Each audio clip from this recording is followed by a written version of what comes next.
No black cats, just straight facts. Triple P certified. Listen, we can talk about odds all day. It doesn't matter what the odds are. It matters what's gonna happen.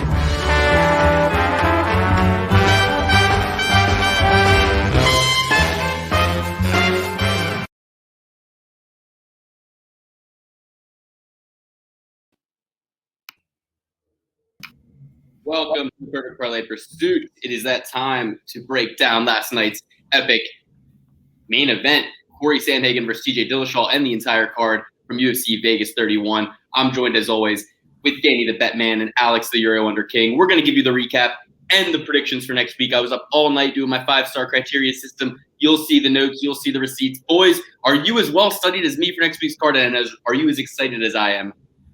Coming off the heels of Dillashaw versus Sandhagen, that was an epic clash. What do you think? Yeah, I mean, an amazing fight card. Great fights up and down. Can't wait for the next one. Sean Strickland versus Uriah Hall. It's going to be great. Yeah, I could definitely say I'm as excited. I don't know about as well studied. You seem like you were really hitting the books last night, Lukey. I don't know. You're hard to study like that. I mean, let's take it from the top. We can break down last week's card, and then we'll get into next week's. But, I mean, I have a lot of Sandhagen and Dillashaw in the brain. That was an amazing main event. And we can get to that main event breakdown, obviously. But if we want to take a look at the results from last week, I'm going to share my screen real quick and show you guys how I personally did. It was there was a lot of victory and there was a lot of defeat, right? So let's take a look. So the victory, I think, came in the underdog picks that I was able to nab last night. So I predicted Barber, complete robbery. We'll get to that. I predicted Allen. I predicted, Imavov, Gall, and even Belbita on this podcast. I ended up switching at the weigh-ins, and as you can see, I had Goldie loaded up in way too many parlays, guys. And what it comes down to is, on the night, we had some great predictions. In the Discord chat, I shouted out right before Mickey Gall fought, Gall by rear naked choke. Then right after that, I shout out Imavov by KO. And then we had Allen and Barber. So that was 4 straight underdogs that I called in a row winning. Sure, the Barber one was questionable. But I think there was a lot of success on that front. My failure came in my shot selection. My failure came in my button pushing. It came in the fact that I was sitting in a New Jersey Path terminal, crouched over, just trying to get back to my apartment and get this over with. I don't get the luxury of gambling in a state where it's legal, so I have to travel to New Jersey to do it, and I'm just always in a rush to just kind of get it done. It becomes like an errand in my day. And, yeah, I do set up my bets in a spreadsheet beforehand and then text myself that spreadsheet so I can look at it when I'm at the train station. But I don't know. There's something about the hectic atmosphere of it. I always feel like I'm not just poised for success when it comes to setting the bets. And I ended up putting Goldie in, like, every parlay. I get home, and I go to put the picks in the Discord. I realized, I'm like, dude, I have Goldie in every single one of these. I can't go back to Hoboken by that point. So I'm like, well, I mean, let's hope she wins. But, once she lost that early fight, I was pretty much done for the night. And that's my bad. That's my fault.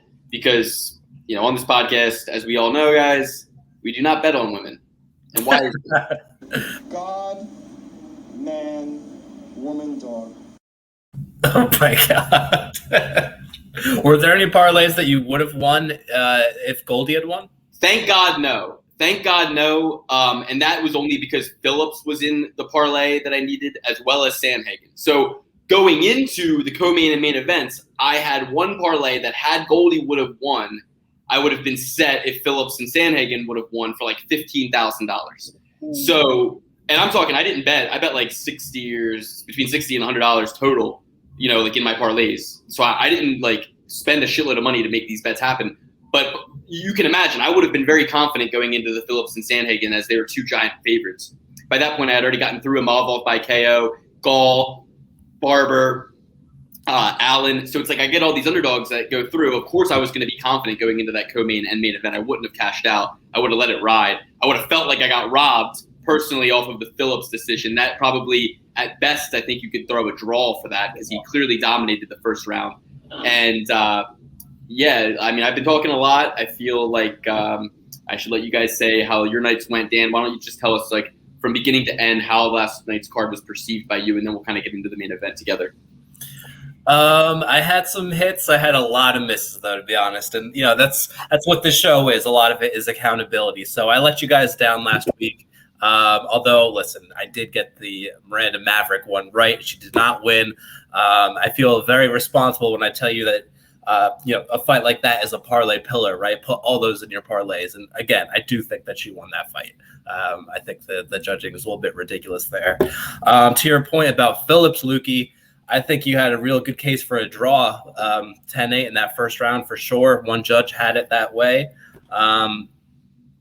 But overall, I actually had a similar circumstance as far as setting the bets and just being rushed into it and not taking my time and really systematically, making it so that if this one fails, this one will do well and setting it up like that. I was just kind of rushed, went in a little overconfident thinking, I got plenty of parlay pillars. A lot of them failed, especially in that main card.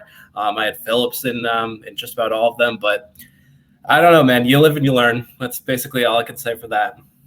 Yeah, and we had James Lynch on the podcast after the weigh-ins. He was discussing that he had a conspiracy theory that the UFC was trying to get rid of Mystique Barber. And when you look into it, I don't know. I mean, when you look into it, it seems like maybe the UFC has a conspiracy to get Maycee Barber back on track because she, in my opinion, lost the first 2 rounds of that fight. Yes, one of those 2 rounds were a little bit close, and the third round was a little bit close as well. So I think you could kind of make a case for either chick, but really a lot of people were thinking Barber got robbed. I'm always kind of looking at my side a little bit more optimistically, but when that fight ended, I was like, Maycee Barber lost that fight. Now, that was the first robbery they got. Then Paiva was the second one. So maybe it's less Dana White grease in the judges' palms and more Uriah Faber grease in the judges' palms because he was in the corner for both robberies. And if you notice, when Paiva got the robbery, their corner was especially jovial and even more like, I can't believe this. It's like the first one, they felt like, okay, kind of just no worries there. But then the second one, they were like, what? We're this lucky? So that was a little bit funny. Alex, how was the night kind of perceived by you, the overall card? Just take us through it. Fluky judging, yeah, but I started off the card pretty hot. I had Arce Eubanks and Belvita. I was very confident in all 3 of those fights, and they both came out very strong. I loved watching Arce fight. He did exactly what I thought TJ Dillashaw would do to Sandhagen, but Mickey Gall busted me, Imavov busted me. I thought Heinisch would be a little bit too much size for Imavov because he's a bit of a guy with smaller a frame for the division. Brendan Allen impressed.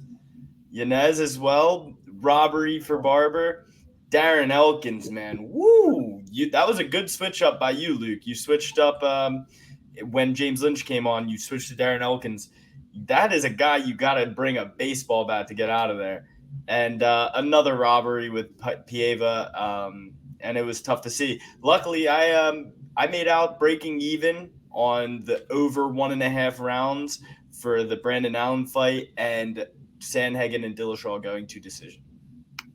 And, a lot of people will say that fights are about damage, but a lot of other folks like Teddy Atlas, for example, will say that a fight is about adversity and overcoming said adversity. So if you're judging it from that metric standpoint, Dillashaw won the fight because he overcame more adversity and dealing with what Sandhagen dealt, he still was in there and winning rounds in spite of the injuries from the previous rounds. So, the cut was an issue, but you can't really give Sandhagen all that much credit for the cut considering it was in the exact same place he had already opened up in trading.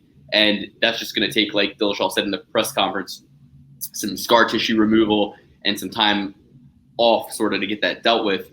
But it's funny because he just had 2 years off. So right at the end of that 2 years time off, he ends up with an injury that kind of needs time to nurse.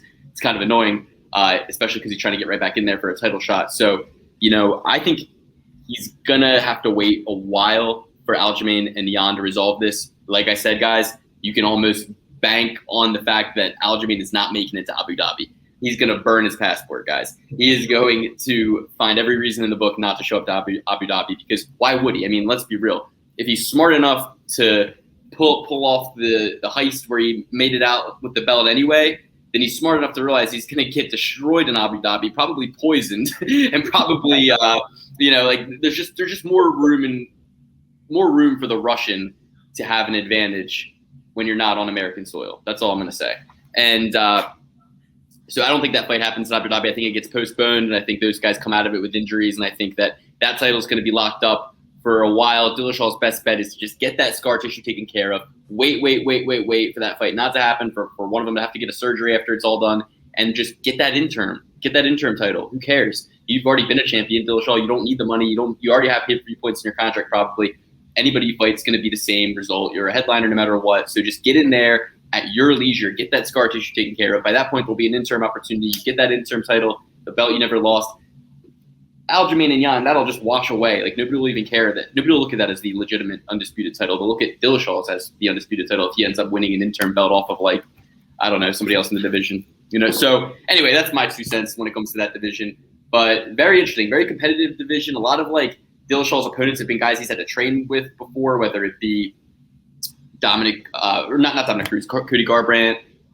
Certainly his time at Alpha Male gave him a lot of looks at Dominic Cruz. So that was an opponent he's familiar with too. And now Sandhagen, a third opponent he's extremely familiar with. So it's interesting, this division. It's so competitive. And in my opinion, that fight was like one of the highest level fights you could ever see. I mean, you saw an inverted triangle, a flying knee, a guy come back from a knee injury and a cut that almost got the fight stopped. You saw Dillashaw landing amazing ground and pound, great wrestling transitions, taking the back, scrambles. Dillashaw mixing it up with great boxing. Just amazing fight. Blood and guts war. I picked Sandhagen. I picked the mongoose to devour the snake on this podcast. And, I found myself, because my parlays were all busted at that point, I found myself rooting against the mongoose and rooting for TJ Dillashaw, the snake, even though I picked against him on the podcast. I found myself really rooting for him. And I saw in a lot of the comments, people were saying like, oh, well, got to respect TJ, man, with or without the steroids. The man has cardio. The man has 5-round, fight in him, blah, blah, blah, blah.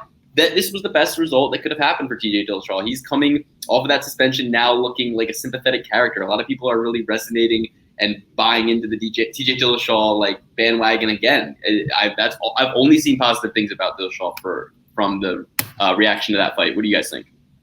Yeah, I mean, the crowd was chanting his name through and through the fight. It was great to see. We all thought that he might be the villain coming into this fight. Corey Sandhagen is a likable guy, very nice, but everybody was on the side of TJ. And another thing of adversity he went through besides the cut, he got his knee torn probably in the first round in that heel hook from Corey Sandhagen. He wasn't moving on it the whole time.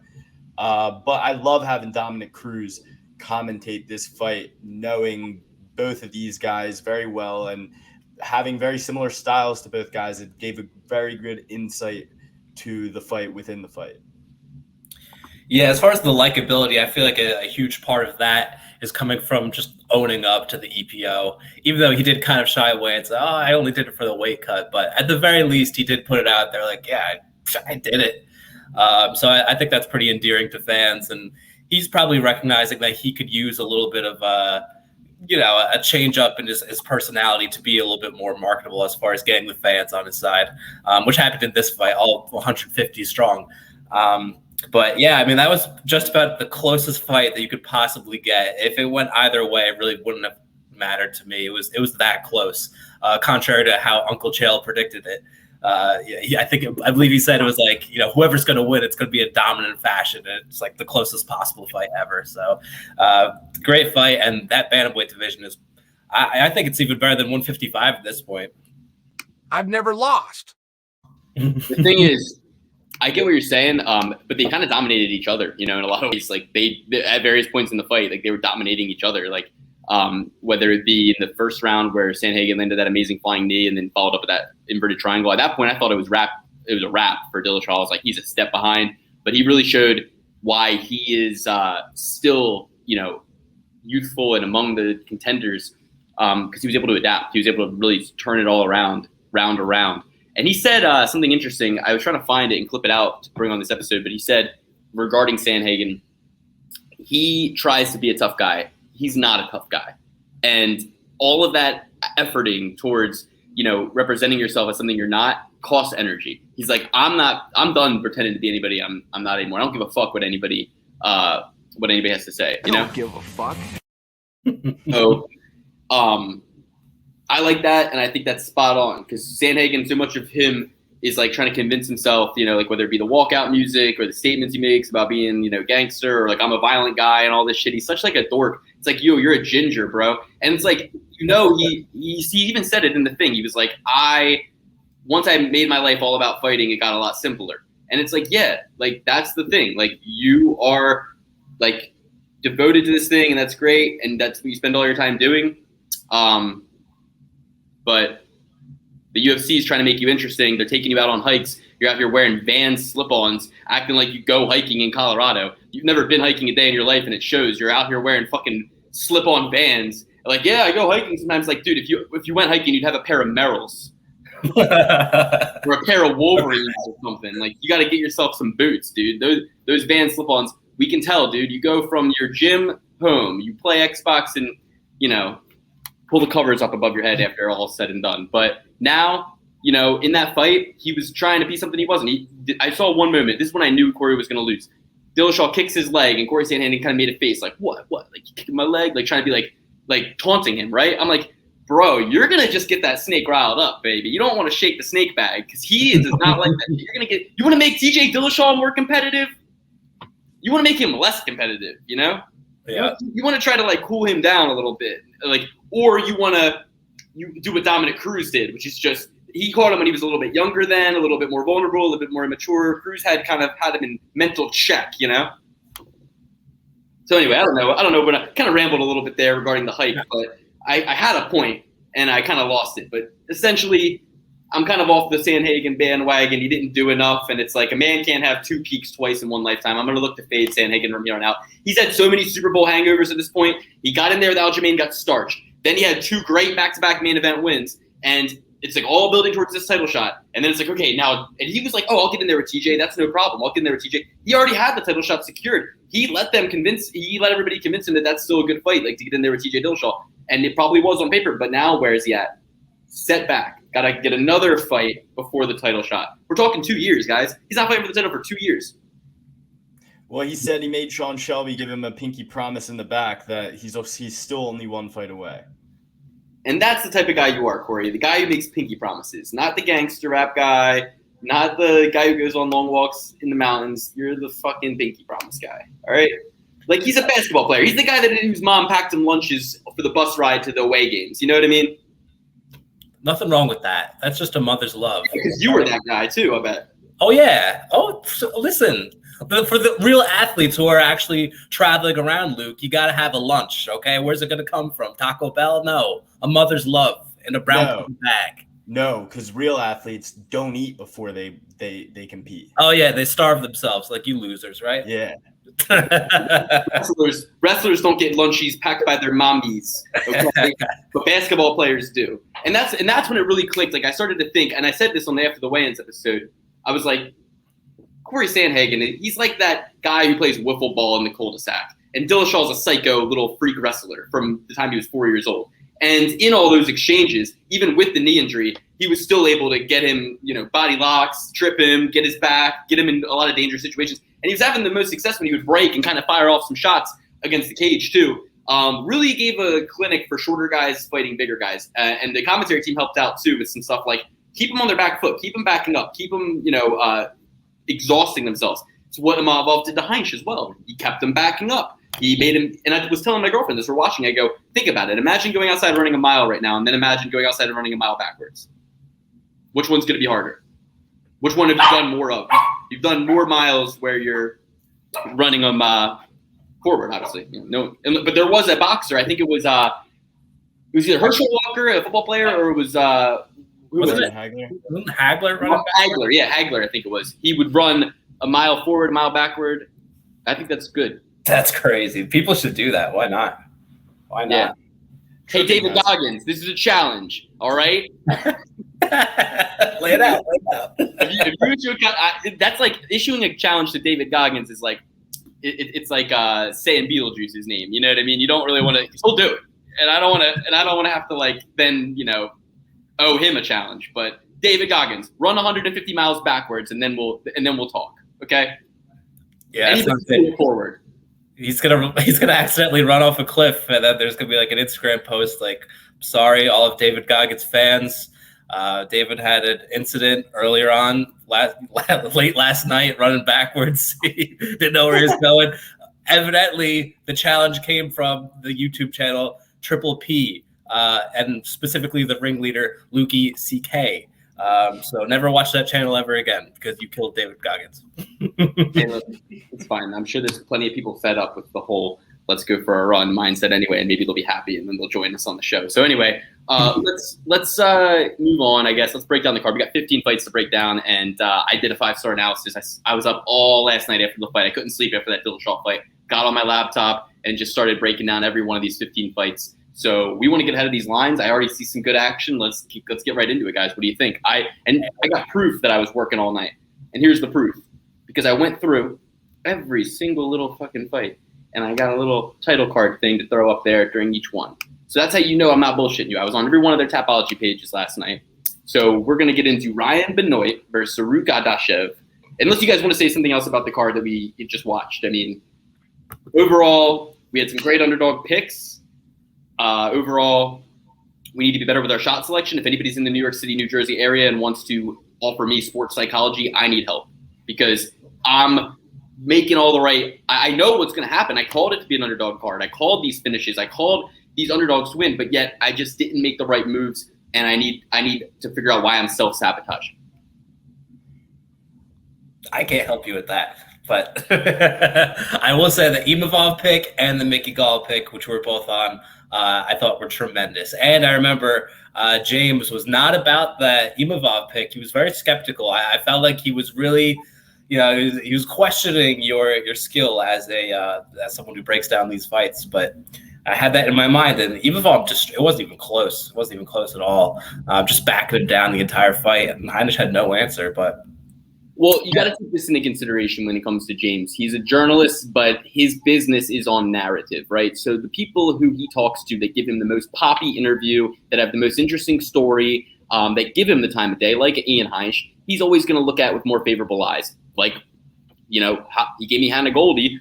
That didn't work out too well there, right? But my point is, so that's what you guys as the viewer should be doing too. If you're in the audience or now watching this podcast, get to know how I think, how Alex thinks, and how Dan thinks, and the trifecta of those looks and those reads will give you the perfect parlay. Because Alex was right about Arce, right? I was right about Allen. I was right about Imavov. I was right about Gall. I was right about Barber. And it's like I was, by the way, right about more fights than you. You were right about Dillashaw. I'm saying but it's just interesting how you only say one fight I'm correct about, and then 13 you got in a row. Well, I was specifically trying to think of the one I got wrong that you got right. I was wrong about Sandhagen. You were right about Dillashaw, another underdog. So through knowing, okay, well, Luke kind of leans one way traditionally. Like when we had Clint on the podcast. I know Clint's an underdog hunter. So when I'm watching his podcast and he's making a case for fucking, he's like, hear me out on some underdog, and it's like never going to happen. I know to take that with a grain of salt, but when he says, hey, Elkins, this is an underdog with a chance, I go, hold on, he might be right about this. Let me hear his case. And then he mentions all those things I said about Derek Minner, being a guy who might not be able to get Elkins out of there. If he can't, he's the type of guy who – it was exactly what we thought. It was exactly what we thought. Rosa couldn't do that to Minner, but Elkins could. And if you look at Rosa versus Elkins, those were like – Elkins is so much more proven to be able to withstand Minner's onslaught compared to Rosa, right? I mean, the only question was Elkins' age. And, you guys know I've been sitting here showing you guys stats about age through 2 weeks now, and I'm trying to bet that way too. Eubanks, way older. Elkins, way older. Dillashaw, way older. All three of them won. So you can't always go. The math long-term works out, but when you have a look on a fighter, like you think, oh, I don't really think the age is going to matter for Sijara Eubanks in this one. And you're like, but I have to go with my age rule and better because she's 8 years older. Then you feel stupid afterwards because you're like, dude, I'm going stats long-term. I don't even know if I'm going to be alive long enough for these stats to pan out. I got to go with the here and the now, what I know to be true. Luke, you don't need a sports psychologist. You need 1-800-GAMBLER. That's what you need. No, I don't. You know how I know I don't need 1-800-GAMBLER? Because I went out of all my parlays within the first 2 fights of this weekend, and I didn't make another single bet. So I didn't hit up a bookie and say, hey, I'm going to Bitcoin you fucking $50 and, make these bets for me. I didn't do that. So that's how I know I'm not addicted. I said, you know what? We'll just enjoy the card this week. It wasn't meant to be. You made a couple tactical errors. Next week when we place our bets, we're going to fucking have every bet written down prior, and we're going to make sure that no bets include every single one Hannah Goldie. We're going to make sure. So it's fine. We live and we learn. I'm still a rookie, dude. This is sophomore year, okay? This is year 2. There are plenty of people before me who have come and gone, lost tons of bankrolls. I'm, at the end of the day, doing my best to be cooperative and provide the best analysis of these fights each week. I've hit a perfect parlay. I don't know what else to say. You know what statistic is 100% true after watching last week is never bet on a woman who has an OnlyFans specifically. Oh, I told you it's hard to wake up and run when you're taking pictures of your feet. It was a close fight, and it wasn't like, she ever gave up. Like, that was an amazing fight. I love that fight right off the bat. All the fights were awesome. Hannah Goldie was charging those leg kicks in the beginning. Man, I didn't know she was a kickboxer like that. She was landing them right upside that head. And then later on the fight, with the ability to take the punishment that she did, just eating jabs, but still go out and get the takedown, securing some heavy elbows at the very end of the fight. That's Nate Diaz rules right there, baby. End of the fight, raining down elbows. She won the fight by my estimation at that point. Yeah. I mean, and like she got Mount at the very end there. I was like, give it to her. Give her the fight. But I call it a draw. So here's why I fucked myself, right? Because on the first predictions episode, before I got any real information on Reed, because she was a late notice person and we did the episode super early, I picked her because she had a youth and a reach advantage and was a good striker, and I don't really believe in Sijara Eubanks, right? So that was my initial pick on the first episode we did like last Sunday, right? And I had Belbita in that pick. I picked Belbita, not Hannah Goldie, right? So I always lock the parlay, the perfect parlay that I made initially on the podcast. So I did that one. I locked Belbita, Reed, all of them up. Then my next move was, once I saw the weigh-ins, I was like, let me actually take Goldie instead of Belbita. But I didn't need to take her in every single one. You know what I'm saying? I put her in every other one. And I was just like making them, and I just wasn't paying attention, So when the Goldie one went down, I had one parlay left, and it was Belbita, but then it was fucking Reed. And I was like, what am I going to – I was like, Reed is going to – by that point, I knew Reed was going to lose because I texted my friend who trains at Lloyd Irving, and I'm like, hey, did Sijara get her black belt from Lloyd Irving? He was like, yes, Professor Lloyd gave her black belt. Master Lloyd gave her black belt. I said, okay, fuck. This girl doesn't stand a chance on the ground with her then. Like, not a chance. Even if Sijara is like a blue belt, purple belt level, and he just gave her that black belt because it's like, hey, you're in the UFC, I need to get more black belts in the UFC. I'm not saying you would do that, but I'm just saying that it's been done. Anyway, so by other gyms. But anyway, so I'm just saying, I was like, even if this is a black belt with an asterisk, it's way better than anything Reed's got going on, and Reed is going to get destroyed on the ground. And she was cutting through her like butter on the ground, dude. Like knee on belly, knee on neck, whatever she wanted. She was like, come on, hit me. Bah, bah, bah, bah, bah. Love that shit. That was awesome. I'm gonna hurt myself there. Fuck. I hurt myself worse than Reed hurt Sijara. Man, I got like that death, like that 1-inch punch thing. If I just go like this, I'll probably bruise right there now. The Kill Bill. Getting out. Yes, bury me in a box. I'll get out. I will be able to. I promise you that. Now I have a fear of earthworms. That might come into play. You have a fear of earthworms, but not being buried alive? I know. That's why that would keep me out of this challenge. But being buried alive, I don't really mind that as much. Earthworms, fuck earthworms, dude. That's a bit of a catch-22. The earthworms will come. Maybe you could bury me in like a ball pit. In a what? In a ball pit? Yeah, no earthworms in a ball pit. See, if Hannah Goldie though, this is my thing. If Hannah Goldie could have just gotten a takedown, like one takedown each round, 3 takedowns maybe, we would have won. But the problem is, a lot of these girls, Hannah Goldie's never done a takedown. So why am I betting on wrestling? Why am I betting on ladies to wrestle? We know that these ladies, they can't wrestle. When it comes to the wrestling, when it comes to them getting in the wrestling ring, there's nothing up there. They're all oatmeal north of the eyebrows. They're all. Who is that? You don't know who Andy Kaufman is? Oh, is that who that is? Okay. Exposed. I'm sorry that you just exposed yourself. Oh, sorry. I'm not big on 1970s avant-garde comedy. All right. You redeem yourself by knowing at least where Andy Kaufman falls and what category he falls into. Jim Carrey played him, and I get it. Jim Carrey couldn't carry Andy Kaufman's jockstrap, all right? I'm with that. Just anyway, shout out to Jim, friend of the show. All right, let's move on to the next one. The next one versus Root Gadashev. Still haven't talked about the first one. All right, okay, guys, we are going to break down UFC Vegas 33. 33 vertebrae in your spine, 33 years in Jesus Christ's life. We are going to be on the epic holy union of a card that is UFC Vegas 33. It is Sean Strickland taking on Uriah Hall. We got 15 fights to choose from. Let's hit 12 of them, get a perfect parlay, do some slick shit, get out of here with a bag full of cash. What do you guys say? Let's rob that bank, baby. All right, we got Zaruk Adashev. He's the near even but plus 120 underdog out of Brooklyn, New York, a.k.a. He's from Uzbekistan. But he's going to be 2 years younger than Ryan Benoit, babyface Benoit, a pandemic quarantine guy, really fought a lot during the start of this podcast. And, they're pretty much identical as far as the 5-star criteria goes. This is definitely a low-level fight. It's definitely one that I would leave out. Having, 15 fights to choose from, I really think that this is one of the more unpredictable ones. You got a 10-7 guy and a 3-3 guy or something. So Benoit does have a 3.5 inch reach advantage. I think Benoit's got much better activity, strength of schedule. The criteria pick is Benoit. And I think that for a low-level fight, it is a safe pick. I'm going with Benoit. What do you guys think? I'm going to take Zaruk Adashev here. He has started off his UFC career on the wrong foot, but he lost to the eagle, the Chinese eagle? Sumaderji. The Tibetan eagle. Yes. And that dude is no joke. Ryan Benoit, he has more experience, but Adashev has a lot more kickboxing experience, and I think that'll serve him well in this fight. Okay, Dan, what do you have to say about this one? Yeah, so we have two fighters each coming in with 2 UFC losses in the row. A card like this, the UFC likes to play this game where we're going to determine who's going to stay and who's going to go, right? So I'm looking at Zaruk Adashev as the guy who's probably going to stay. Like Alex said, I like the fact that his last fight was 3 hard rounds against Sumaderji. I think that's just the right amount of seasoning to get the W against a guy the caliber of Ryan Benoit, however you say it. R.I.P. Chris Benoit.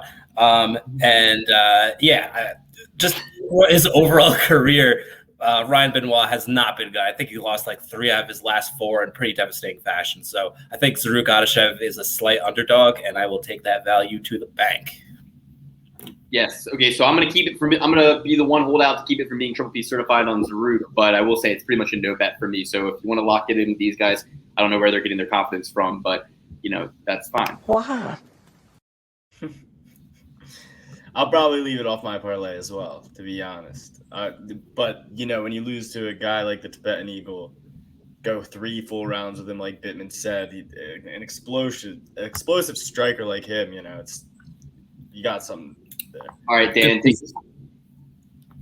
Dan, we'll go right in a little circle this week. You got Philip Rowe. Oh, sorry. What's going on? Yep, that's the next fight. We got Philip Rowe versus Orion Koshé. Really like this guy, Orion. He was looking to be an actor at one point in time, but then he found out about all the pedophilia, so he said no to that industry. Are you serious?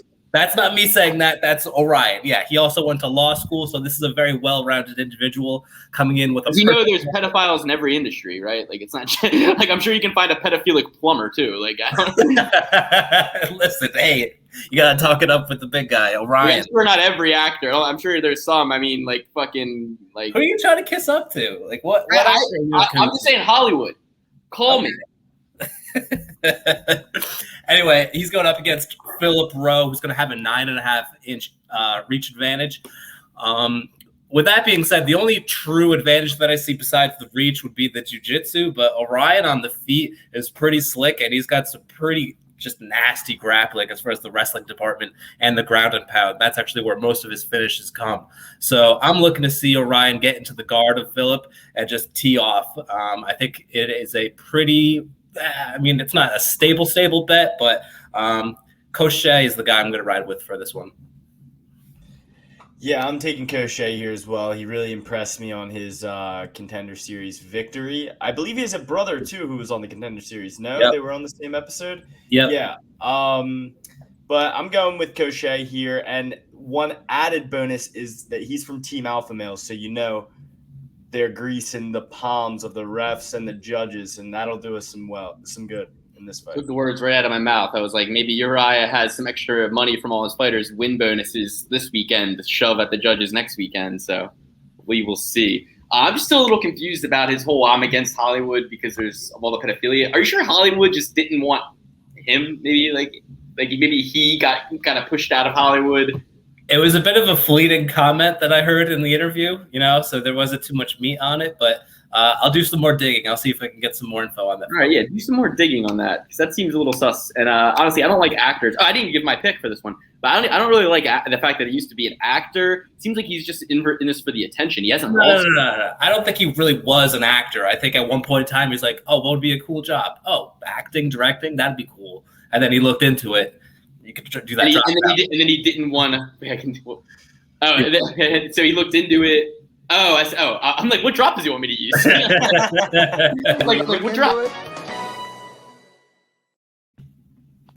Yeah. When you took all this pedophile talk, I thought you wanted me to use it different. I didn't do this stuff. I mean, speaking of actors, Philip Rowe, his nickname is the Fresh Prince, so he might be in the industry himself. You're talking about you don't like actors. This guy's got an actor nickname. That'll get the steam going out of Koshi's ears. Yeah, right. Yeah. Well, I don't know. I mean, I'm gonna go with Philip Rowe on this one, just because he's got an amazing reach advantage, and he's had 3 losses, just as many wins as his opponent, but he's had three losses. This guy hasn't lost yet, so if he's in for any sort of surprise, let it happen today. The criteria pick is Rowe because of that 9.5-inch reach, 4-inch height advantage, but Orion is 4 years younger, so that's good. But Rowe has an activity advantage, albeit his activity is negative. He's been beaten lately, but straight the schedule is relatively even, maybe leaning more towards Rowe. So, yeah, I give my pick, actually, I have written down, I guess, last night after the Dillashaw fight, I wrote down Orion, but the criteria pick is Rowe, and it's probably a no bet for me, guys, honestly. It's probably a no bet, but for the sake of the podcast, I don't want to triple P certify Orion, so I'll go with Rowe. Let me see if this bit of information sways you. A little bit of inside baseball here, a little bit of how the sausage is made. Philip Rowe just opened up a business, grand opening, just last week. Okay, I believe he's like selling stereos or something in Orlando. Check it out. But yeah, it's a great. He may not be focused on this fight.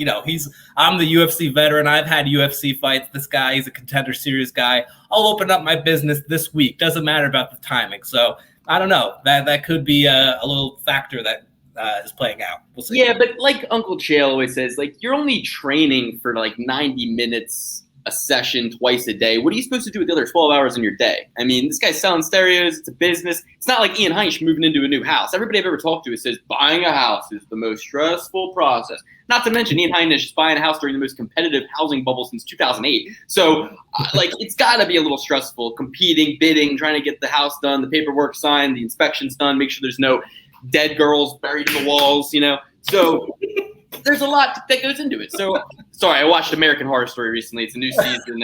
It's fresh on the brain. But yeah, so I don't know. I'm going with the hot taller guy. Spooky? It's spooky. Yeah, but it's more sexy spooky than it is spooky. I'll let you make the judge for yourself. Caralho.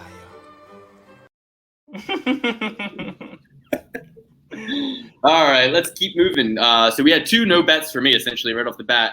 But hey, that's good because I fucking picked the last cards. I'm always bad at the beginning of these cards. I settle in around that meaty middle portion of the card. That's when I shine. This next one, though, is going to be very competitive, super competitive prelim fight. Trevin Jones, 5-star. You'll remember him, who he knocked out Timur Valiev, short notice, tested positive for marijuana after it got ruled a no contest. I got Jones in every single piece of criteria except the ones in which are even age, height, and reach. They stack up pretty even. Activity, they stack up pretty even. But that knockout over Valiev on short notice makes me very impressed with Jones. Valiev is not easy to get out of there. We saw that with the Honey Baloney fight. So Honey Barcelos, lost to Valiev, and this guy beat him and got him out of there too. Got to go with Jones. Trevin 5-star for me. What do you think, Alex? Yeah, I couldn't have said it better myself. Trevin Jones was slated to fight a week ago, so it's not necessarily like he's coming in on short notice. He's going to come out there full. He's had a full camp for a week prior. So, I think he gets it done. I think he might even knock him out. Tough pick for me. I think Ronnie is at a -200 right now. That's purely due to his cardio wrestling. Put the camera on me, Luke. I'm talking now. I'm talking with the pick here. I'm taking Ronnie the Heat Lawrence. Amazing nickname also on top of it. And he's averaging like 10 takedowns a night. This is Merab Dvalishvili territory. This is Khabib territory. And, Trevor Jones, I'm a big fan. I think he's going to be a contender for a long time to come. But I got to make a pick, and I'm going to go with the Heat, baby. Bring it. Oh, the thing is, though, I removed him entirely. The thing is, that's actually a better way of doing it, though, because then it puts it right on me. So the thing is, Dan, he gets so many takedowns because they're getting up. It's true. Could be a game plan, though. It takes a lot of energy to get up. Takes a lot of energy to take down. Well, he could be supremely confident in that energy tank. I would say it takes a lot less energy to get up, actually. It's getting way too theoretical for me.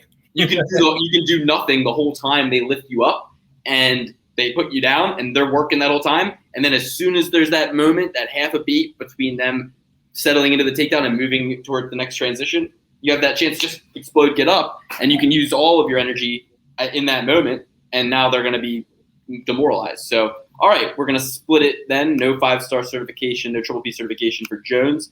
Next up, Alex, I'm going to give you the next one first, since this one's a lady fight. I don't want to do that to you. I was supposed to give you the last one to break down first. Yoder versus Yufrey. Now, this one is a lady fight, and Jin Yufrey, she's an old gal, but her opponent's no spring chicken herself. So both these ladies are going to be pushing the medium band of the 30s.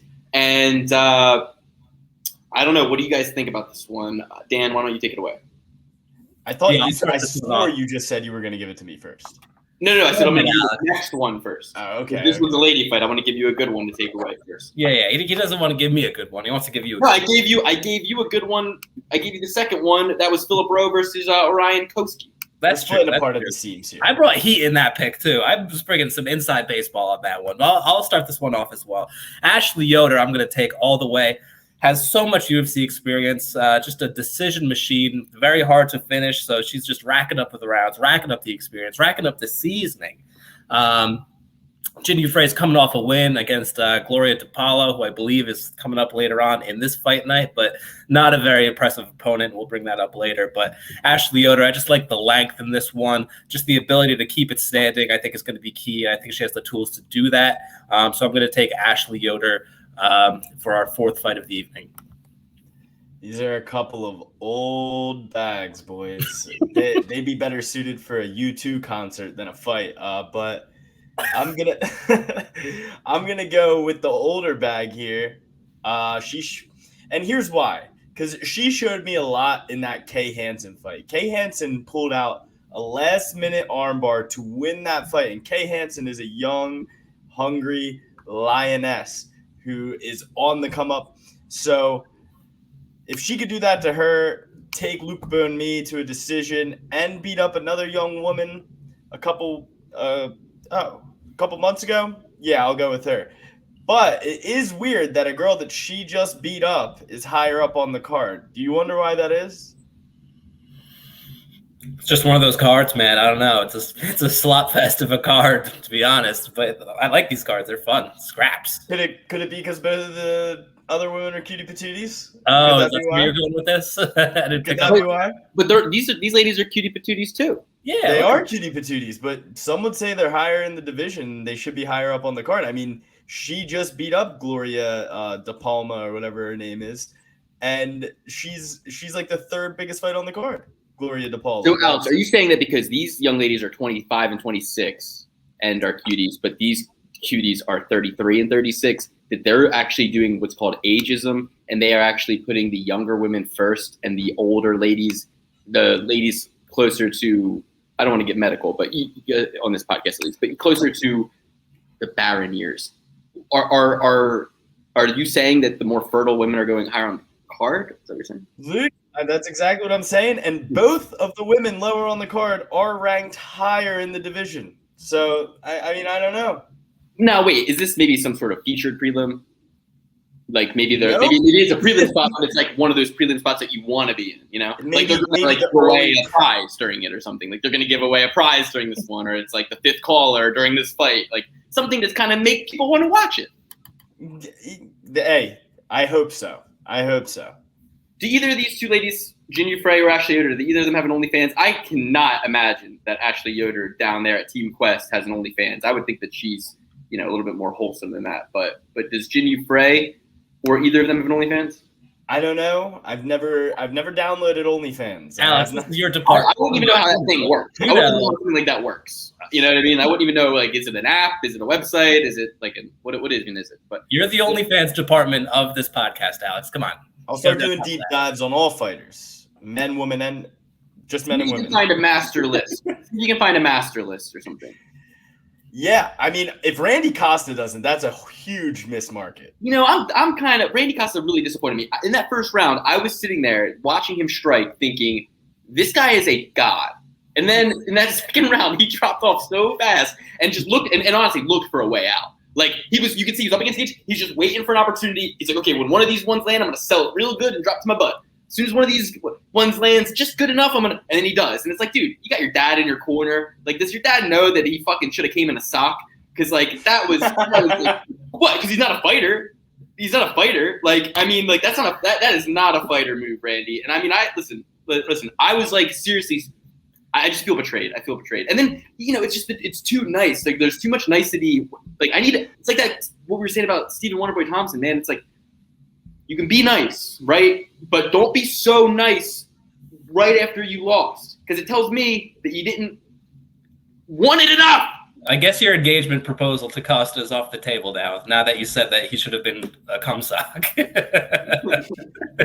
did pick the marriage option for Randy Costa. Don't forget. No, I didn't. I said I'd kill him because he's too good looking. In the F, Marry, Kill you're talking about that we did on that episode? Yeah. I said I would marry Mickey Gall because he's a hometown boy and I'm from New Jersey and we probably have similar family values. All right. I said that Costa's too good looking and I'd have to kill him because he would be cheating on me and stuff. I wouldn't be able to hold him down. I'm sorry. I tried to put you in a quarter. I'm sorry. Yeah, dude, come on. And okay, so listen, no love lost with Randy Costa. He's a great fighter and stuff, but it's just when you have the skill but not the heart, that's just tough to get behind. It's easy to see why though, man. He's never had to work. Look at him. He's too pretty. He's too handsome. That's exactly what my girlfriend said. As soon as he got knocked out, she said he's too much of a pretty boy. Yeah, he wasn't good with facing the adversity, getting a little tired in there. It's like if you can't throw 50 strikes in the first round and then not do it again in the second, which by the way, Max Holloway would have fucking doubled you up for 5 rounds. So it's it's not that impressive when it's only for 1 round. It's not that impressive. If you're a fucking 265-pound Alistair Uberim coming in there and you can only do it for 1 round, okay.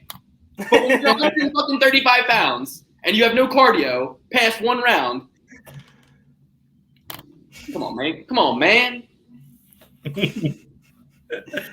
I agree. All right, so next up, Danny Chavez versus Kai Kamaka, the third.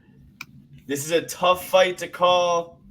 Danny Chavez, he's coming off of the loss to Jared Gordon. No shame in that. Jared Gordon beat up people on the streets.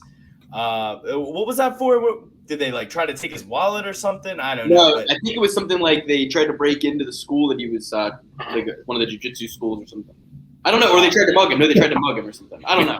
It's a great place to try to break into. I'm giving this some fucking Cobra Kai fucking narrative. It was a rival school. It was.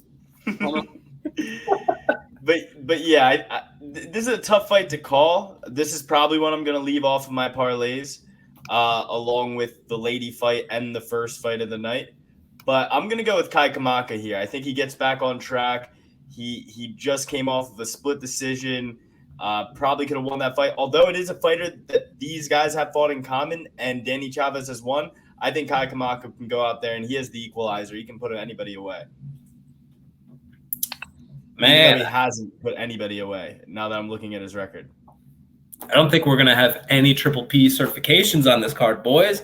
I'm going to go with not Kai Kamaka. I'm going to go with Danny Chavez. I think the striking, just a little more crisp. I saw a lot of speed in his hands. Jared Gordon's a tough opponent, a UFC veteran at that. Kai Kamaka, a young man. I would love to see how Luke's going to break down the age differential in this one, but I think Danny Chavez still got a little bit left, got enough in the tank.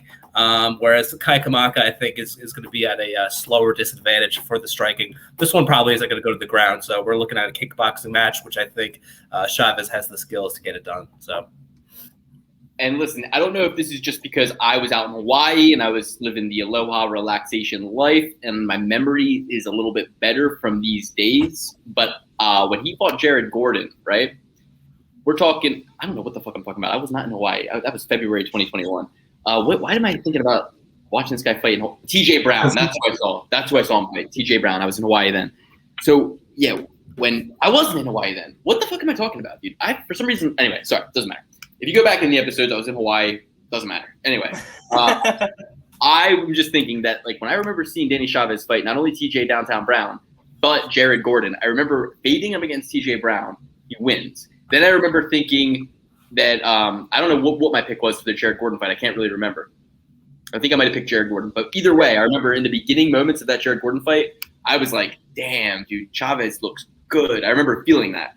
And Chavez is a little bit older, right? So in this fight, my criteria breakdown, I have Chavez as an 8-year age disadvantage. So Kai Kamaka is 8 years younger. Kai Kamaka also 2-inch reach advantage, about even activity. Kai Kamaka's got a better strength of schedule, and the criteria pick is Kai Kamaka. But I'm a little, like Alex, I'm a little nervous about this one, so I don't really want to build Kai into many of my parlays. So, yeah, give me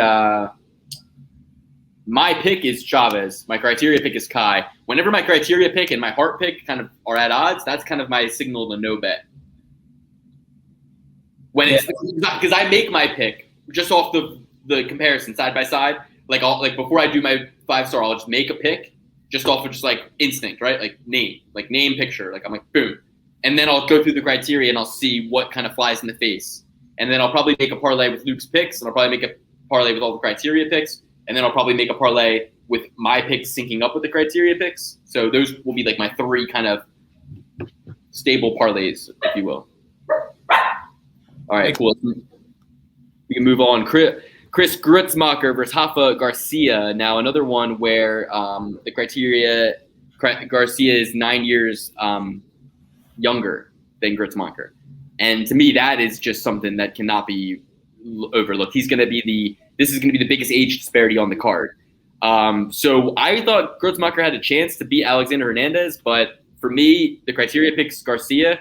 It's another one where it's going to be kind of tough to call, but I think it's probably Rafa Garcia's fight to lose. So that'll be my pick, but it's tough because like my instinct is really against Garcia, but he's the younger guy and he's got him in a few different areas: activity, straight the schedule, and age. Three big ones. So height and reach are about even. What do you guys think?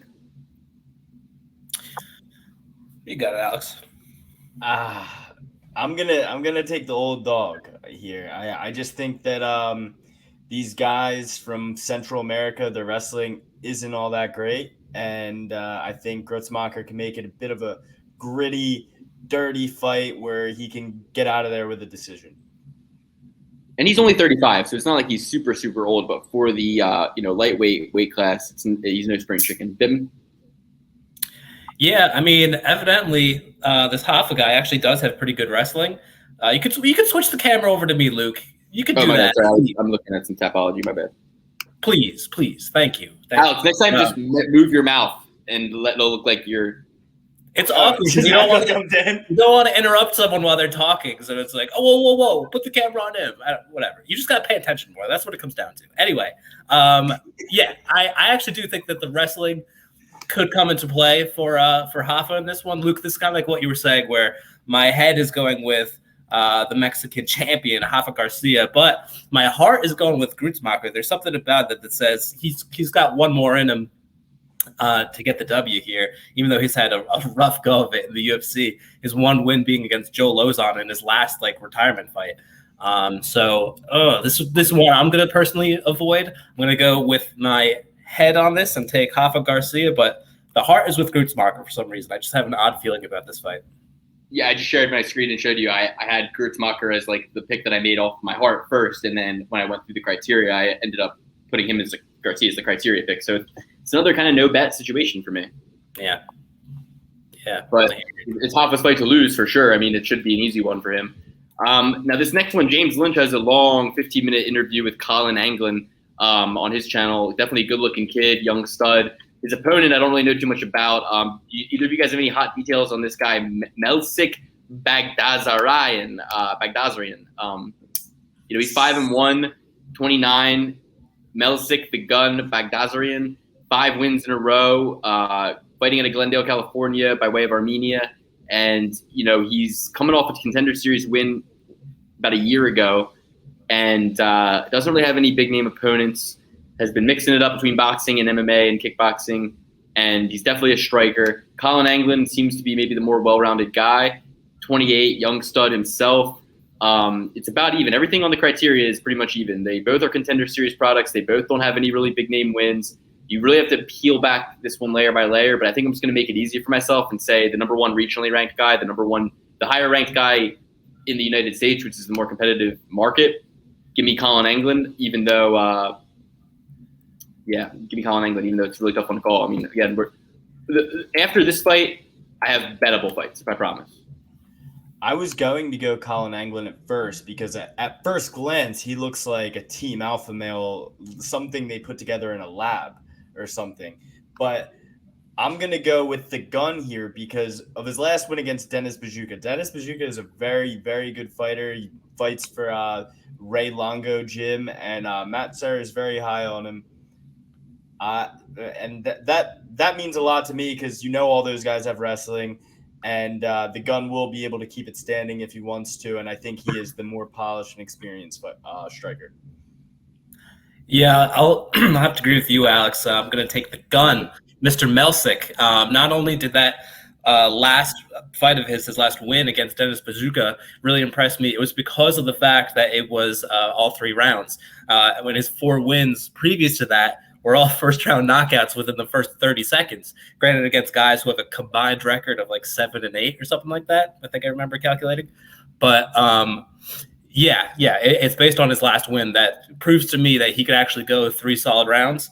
And Colin Anglin, let's see what happens with this kid. I know for a fact that Melsik has the death punch, so I'm going to be riding with that. A lot of fights on this card that are tough to say right off the bat, but I'm going to ride with the Gun. Yeah, and the Gun, he has 3 fights that span under 1 minute long combined. So that's crazy. He has that death touch. He can put anybody away. Well, the guy that you were just talking about from Serra Longo, he is really inexperienced. He's only 23. His only ring of combat wins are against guys with losing records. He doesn't really have a ton of experience. So the fact that he lost his first Contender Series opportunity when he got dealt this guy who's actually a real guy, sure, makes a lot of sense. But, Colin Anglin, I don't know. I mean, it's like I said, very tough fight. So I initially went with Bagdasaryan, and I didn't even really do a criteria pick. So I don't know what that tells you. My heart, I guess, last night was with Bagdasaryan. This morning, I took a good look at Colin Anglin and that interview James Lynch did. Kind of thought maybe he might be the guy. Took a look at some of the deeper stats as far as his rankings go and the number that he is regionally compared to Bagdasaryan. I think maybe that might be the story here. I don't know. We'll see. Montano versus Wu, though. This one, I think, not going to make it to the card. I will bet at any sports book that will take it that this fight does not make it to the card. If you look at Nico Montano's last 1, 2, 3, 4, 5 scheduled bouts, hasn't happened. She hasn't fought since 2019. And even before that fight against Juliana Pena, she pulled out of 2 fights before that. She pulls out of almost every fight she's in. And if she does make it, she doesn't make the weight on the scale. I think that if it does happen, Montano will win this. No, she will not win this fight. I mean, she'll win the fight, but it doesn't even matter because it's not going to happen. Interesting, because I kind of have been feeling like you were feeling. Like my instinct is to go with Montano, but is that just because I don't know as much about Wu? I don't know. When I looked at it, I had Wu with some interesting pieces of criteria. Dan, I'll let you talk so I don't steal up all the hot takes. Yeah, sure. I'll keep it simple. I'm going to take Nico Montano, former champion. Show some respect, Alex. Have you ever had UFC gold strapped around your waist? No. But Nico Montano has. And guess what? She's going to get this one done. Yeah, she plays it safe. So did GSP. All right? She's going to get the takedowns. I don't think Miss Wu has enough firepower to keep her at bay. So keep it simple. Nico Montano, former champion. Put some respect on that name. Look, Pat, here's the deal. Here's the deal. You need to make weight. All right, Pat, you need to make weight, Nico. And Wu has going to have a 1-inch reach, 3-inch height advantage, as well as a bigger piece of criteria to cite 7 years in terms of age, the second biggest age advantage on the card. So when Alex always says, men age like wine, women age like milk. Montano, all these failed attempts to make weight, all these pullouts she's had to do with Wu coming in. Trust me, I'm no communist. I'm not interested in supporting communist Chinese fighters that come in from the Chinese PI. I'm all nationalistic up in here, man. I hope that Chinese fighters out of the Chinese PI lose every single fight on American soil. But she took Inoue to a split decision. Inoue is tough. She took Edwards to a decision. She's tough. At least Wu fought in 2021. At least Wu fought recently. Granted, before that, she hadn't fought since 2019 either, but at least she got that one out of the way. Yeah, we've seen some evidence recently, Misha Tate, TJ Dillashaw, Rick Glenn, the list goes on, that ring rust doesn't exist, right? But the thing is, 2019, last fight was to Juliana Pena, scheduled with Chiasson, scheduled with Avila, scheduled with Rosa. It seems to me that they tried to get her, 32-year-old Nico Montano, who they're not really pleased with, they tried to get her in there with just about everybody. And that's an up-and-comer, Chiasson, Avila, Rosa, and couldn't. So it seems like she's ducking on her end. I don't know, guys. I mean, this is another kind of no bet, but I'm going to go with Wu, and then they get better from here. Yeah, I'm going to go with Montano here just because of the wrestling. Wu lost to Gina Mazzani, which is very telling for me. Okay. So let's move along. Stoltz versus Lazez. Nicholas Stoltz versus Manur Lazez, 170 pounds. Now, I'm just going to give you quick my criteria. Strength of schedule, Lazez. Activity, Lazez. Height and reach, even. Age, Stoltz is 5 years younger, but Lazez isn't in that category where he's old by any means. I think Lazez has a better style. My initial gut was leaning towards Stoltz. The criteria is leaning towards Lazez. I think that I will probably pick Lazez in this one. But like I said, it's like another one of these fights where I'm leaning towards Stoltz in my heart. I don't know why. So there'll be multiple parlays, and this is another one where we're in the yellow zone, guys. We haven't really made it to the nice green zone. Yes, Jones I have in the green zone. Yoder I have in the green zone. Even Benoit I kind of have in the green zone. So those are kind of 3 actual bets that I want to make so far, maybe. And the Wu fight, the Baghdasaryan fight, the Grutzmacher-Garcia fight, those are ones I'm going to try to just avoid besides my perfect parlay. And then this Lazez-Stoltz fight, I'll probably have action on both these guys. I might need to look a little bit deeper and just see, is this fight going to be the over, the under? Because it's going to be entertaining, and I just don't want to be so tied to an outcome necessarily. I want to be able to enjoy it. So from here, pretty much every fight from here after the Lazez fight, my criteria and my picks kind of sync up. So I don't know. I'm torn on this card, guys. I really wanted it to be an easier card to kind of make a decision on, but there's a lot of fights that I can see going either way this week. I'm hoping these guys have some better value for you. Anyway, go ahead. Yeah, there's a lot up in the air. This is another very tough fight to call. I'm going with Laziz as well. I not really much else to say. Okay. Dan, anything else? I'm going to put my foot down on this one. I'm going to call it one of my parlay pillars. Might be one of my only ones, actually, for this card. I like Munir Laziz.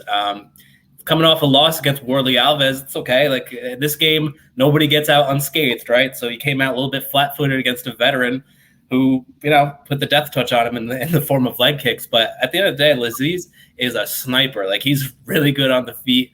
I didn't really see that from Stoltz in his last fight against Ramzan Ameev, if I'm correct. So tough opponent for him as well. But at the end of the day, skills pay the bills, and Munir Laziz has got them in bunches on the feet. So I'm going to ride with him. All right, cool. So we can triple P certify Laziz, but it's going to be a good fight. It's going to be competitive. Stoltz is no joke. All right, cool. Let's break down the next fight. We got Brian Barberina taking on Jason Witt. Jason Witt is going to be out of Glory MMA, but Brian Barberina is out of the MMA Lab. So we got sort of a gym war here. MMA Lab versus Glory, 2 ones that we definitely respect on this podcast.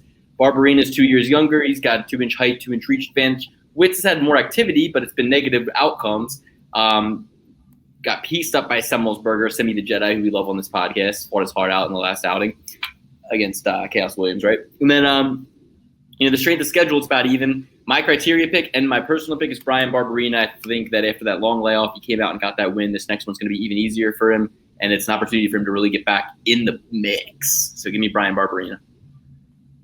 Okay, I must say the strength of schedule is not even.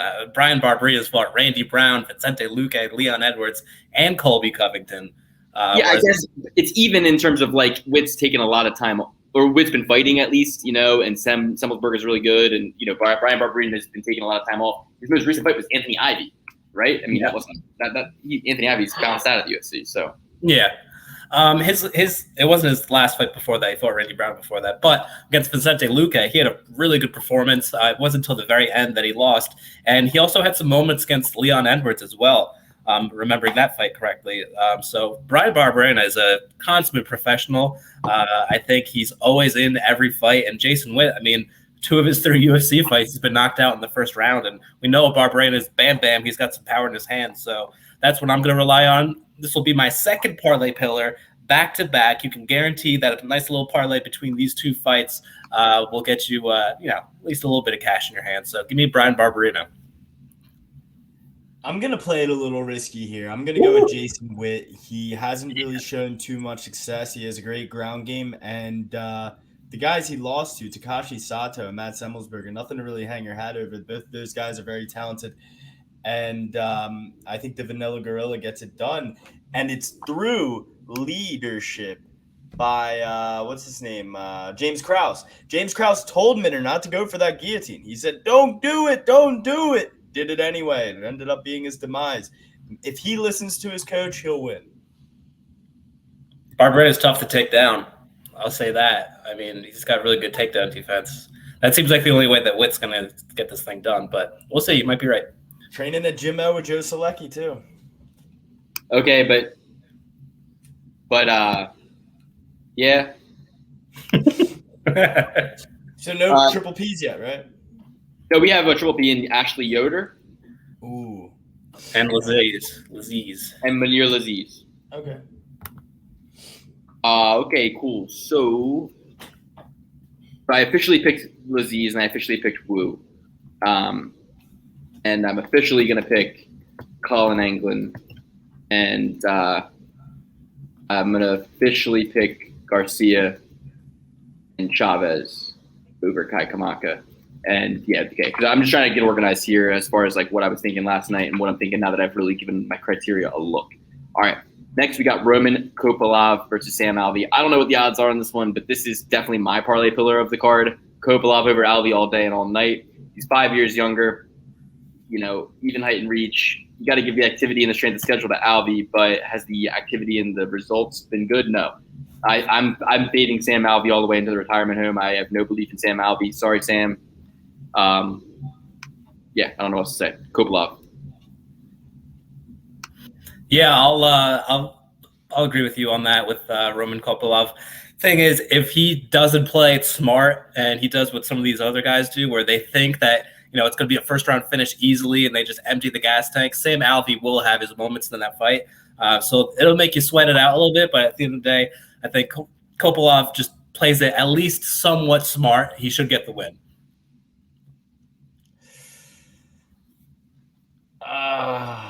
This is the Jeremy Stevens pick. I mean, listen, at the end of the day, sure. Kopylov has taken 2 years off after that loss to Carl Robertson, but it's not like he got knocked out. He got submitted, and he's the younger guy by 5 years. Fighters with a 5-year age gap between their older opponent win at a rate of like 63% historically since 2018. Since like 2008, I think. So 2013. What am I saying? 2013. It doesn't even fucking matter. Look at the stats yourself. I broke it all down on previous podcasts. If you're not caught up by now with these age stats, you need to take a look at the other episodes or at least join the Discord where we shared these resources. But there's stats online regarding fighters' age and their win rate. And this is a clear example of a situation where I think the age and the athleticism and the Russianness is going to matter more than the activity, especially when Sam Alvey's activity has been exhausting, to say the least. I mean, he's getting the shit kicked out of him every time he steps in there. Fight Night's global champ, Roman Kopylov. Okay. All right, give me Roman Kopylov. Fine. You'll be certified Roman Kopylov is what you mean to say. Yeah, give it a triple P. Oh, did you not even break it down yet? No, I did. I did. Okay, cool.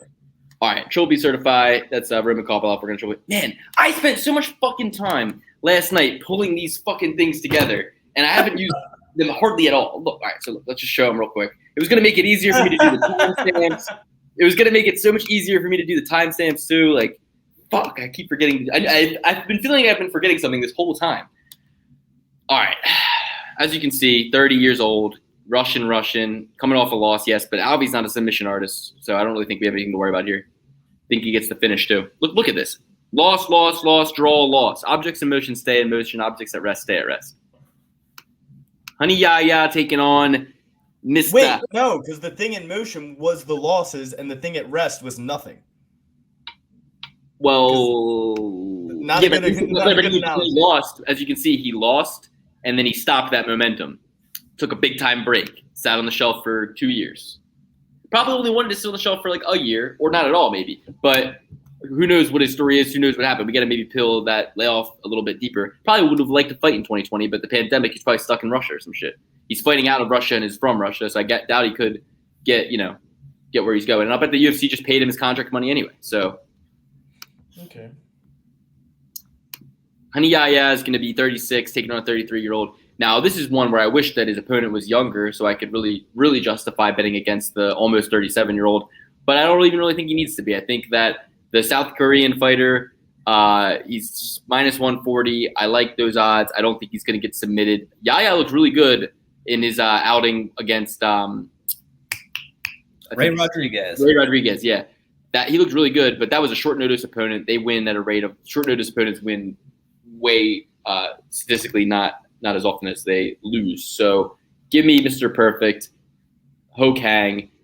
He's got the age advantage, but he's also going to have the criteria favors Yaya in terms of activity, strength of schedule. But of course, he's got a strength of schedule advantage. He's older, and but Kang's 3 inches of height and 5 inches of reach, plus 3 years younger. Those two are more important to me. I'm going with Kang. Do we know why Kang has been off for so long? He's one of the rare UFC fighters that's been fighting since like 2013 that we haven't yet broken down yet since starting our podcast. Do we know why he's been out for so long? Was there an injury or something? That would be good. That'd be good to know. I didn't necessarily notice that extremely long activity gap. So let's see. Yeah, he hasn't fought since 2019. Late 2019, though. That was probably the pandemic, man, because he fought December of 2019. So then January 2020 hits, the pandemic happens. This guy's fighting out of South Korea, so he probably couldn't get on the cards. You know what I mean? That were offered in Abu Dhabi, and he just got backed up over the pandemic. That seems likely to me. But he beat Brandon Davis, split decision. He's coming off of a 3-fight win streak, so. Yeah. So he lost a split decision to Ricardo Ramos. So, I mean, dating back to 2013, he could essentially be undefeated since 2013 with 1, 2, 3, 4, 5, 6, 7 wins in a row. I mean, in this division, 135 pounds, that's probably one of the longest win streaks if that split decision went his way. And Ricardo Ramos is, a beast. 15-3, young stud himself, 25. So, I think this is going to be this is going to be an easy one for us. He's going to make it easy for us. Yeah, I'm going to go with Mr. Perfect as well. Love the win over Brandon Davis. I'm very high on that fighter. Hey, maybe it'll serve to his advantage. He's a little bit fresher in there versus the older gentleman. So I'll go with Mr. Perfect. Mr. Perfect is a split decision machine. He's got, out of those fights I named, out of those 7 wins that would have been if the Ricardo Ramos one would have went his way, the 6 wins he does have since 2013, 1, 2, 3 split decisions. Half of them are split decisions, and the one loss he has is a split decision. So he's a split decision machine. To me, that just says what you were talking about earlier about TJ Dillashaw is that he's able to overcome adversity. So I think that's almost a good thing. I'll take Mr. Perfect. I think he's the better striker than Hani Yaya. As long as he doesn't put himself in a dumb leg lock position, he should be good. So give me Mr. Perfect. I'm going to take Hani Yaya. I think this is a padded record. I think that, South Korea is a market that the UFC would like to appeal to for sure, and that's why this guy gets a lot of split decision wins. He has 5 split decisions since he's been in the UFC. So, in my opinion, those are tough fights, but against who? None of these guys are very experienced except for Ricardo Ramos and Alex Caceres. So, I'm going with Hani Yaya here. Okay, but the reality is, for Honey Yaya's age, right? If we're going to talk about, people that they beat, right? He's 2 years older. Okay, no, he's not. He's 4 years. But it doesn't matter. Okay, he's 3 years older. 3 years older, first of all, and he's 36, almost 37. That's the bigger thing. At this weight class of 136 or 135, that's a big deal. Now, here's what I'm trying to say. Hani Yahya has a draw and a win in his last 2 fights, but that win was against a guy who took the fight on 2 fucking days' notice. And Ray Rodriguez was his UFC debut, trains at some gym where Bittman's friend trains. Like, you know what I mean? Like, so yeah, he got that win in 2021 against Ray Rodriguez, right? March of 2021. Wait, was that when that was? That's another fight. For some reason, I remember him watching that fight in Hawaii. What is this? Not with the I know. It's because Ray Rodriguez fought Brian Kelleher when I was in Hawaii. That's why. All right. So yeah. So anyway, so he beat Ray Rodriguez. That fight wasn't on a day's notice. Ray Rodriguez took the Brian Kelleher fight on short notice. This fight, Ray Rodriguez had time to prepare, but he got smoked out by Brian Kelleher. Then Hani Yahya was actually on short notice for that fight and won. All right. Very fair. Very fair. So Ray Rodriguez, no UFC wins. Enrique Barzola has. We're looking at Enrique. That was his fight that was a majority draw.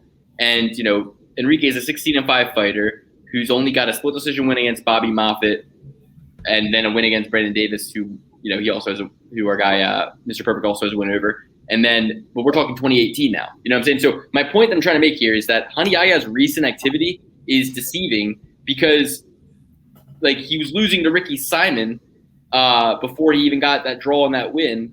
And the loss to Ricky Simon was when he was 2 years younger than he is now. So we're talking 35. He lost to Ricky Simon. Now he's 37. How's he going to do against an even younger stud in Kang? Yeah, we can't we're sitting here talking about certify this guy. We can't certify this guy. No, because we're sitting here talking about who Hani Yahya fought, but this guy Liu or Pingyang Liu, he's 500 in the UFC, and this guy took him to a split decision. Brandon Davis has 1 UFC win, and he took him to a split decision. How many wins does Tanaka have? Okay, he got bounced out of the UFC after 4 fights. 5 fights. Guess what he went, Luke? 2-3 in the UFC, and he lost to Hani Yahya too. All right, but I'm just saying that at least Hani Yahya didn't need to take him to a split damn decision. Look, I'm just saying that at least he's not 37. I'm just saying Hani Yahya's recent activity. Hani Yahya's 36. Look, there's what I'm trying to say with Hani Yahya. Here's what I'm trying to say. There's no data on him. He had a win against a guy who's not UFC caliber and a draw against a guy who's not really UFC caliber. And before that, he has a loss to Ricky Simon when he was a much younger man. Big difference between 35 and 37. Okay, that's all I'm trying to say. So we have no data on whether or not Hani Yahya is the Hani Yahya that he was when he was taking on those high-level competitors that you're citing. Mr. Perfect, yeah, he's never taken on those high-level competitors, but at least we know, based on his age category, that he's still in his athletic prime. That we know that he can barely beat D-level fighters. Okay, that's stick with Hani Yahya, that's fine. I'm really, at least you're picking Hani Yahya because you like Hani Yahya. I'm not picking Mr. Perfect because I love Mr. Perfect. I don't like Hani Yahya. I don't even know who he is. But you like jiu-jitsu. I do like jiu-jitsu. So he's from Brazil. I'm sure you guys could find something to talk about. All right. Speaking of Brazil, we got Gloria DePaula. Dan, you promised you had some juice, some opinions on this lady earlier in the card when we cited her fight with Jin Yu Frey. She's going to be taking on Cheyenne Buys. Now, the one thing I like from Cheyenne Buys is her tenacity in not giving up with her Ruiz fight. Montserrat Ruiz and her went to a grueling 3-round war, and at the very end of that fight, she was like, "I'll follow you home, bitch." She said that, if you remember. She was like, "I'll follow you home." So I like that spirit from Buys. She still fought on, even though her husband got smoked out of there in his fight earlier in the night. So she's rock solid mentally, even though she lost her fight. Montserrat Ruiz ain't that impressive, but give me Buys in this one, man. I'm going to take Cheyenne Buys. Bays. I'm buying in on the Buys. And yes, he is the younger 26-year-old, and that is why she is fighting higher up on the card, even though she's lesser ranked than the old ladies. Fortis MMA, baby. Safe Sayyid. Go ahead, say it, Alex, even though you didn't know who he was until I fucking started talking about Fortis MMA on this podcast. Well, you know what? I'm not going with Cheyenne Buys. I'm going with Gloria DePaula. And that is just because I think it's a lot harder to beat a more experienced, older woman like Jin Yu Frey than it is to beat Montserrat Ruiz, in my opinion, after seeing her last fight and what happened to her against an older woman. Some of these older women come out there and they're just more experienced. Listen, and I know my opinion's starting to change about the old bags, fellas. The old bags are going out there and getting it done as of late. I'm going with Gloria DePaula here. And I am trying to find out about their OnlyFans career as well right now. I'm go to their Instagram and check their bio and check their link tree. Simple as that.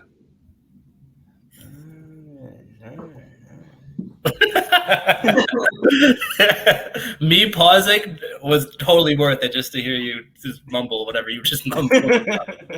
I am appalled that I even have to break down this ageist and sexist clash going on right here. You're absolutely right, Alex. I'm glad that you opened my eyes to this. This should be way down at the bottom of the card. I'll make this quick and simple because it doesn't deserve the time. I'm going to go with Gloria DePaula. I like what you said. I was kind of on the fence between the two. I'll do it this way.